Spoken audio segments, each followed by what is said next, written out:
అక్షరాలు కోటి పుస్తకాలు చెప్పలేని ప్రేమ అమ్మే కదా. అంతం లేని సొంతం పంతం లేని బంధం స్వార్థం లేని రూపం అమ్మే కదా. ఎంత నిండుగా నీడనిచ్చిన ఎండ తప్పని చెట్టే అమ్మ.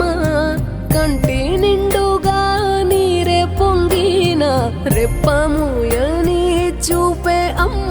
తానో స్వర్గం తానో దుర్గం అని సాధ్యం తన మార్గం.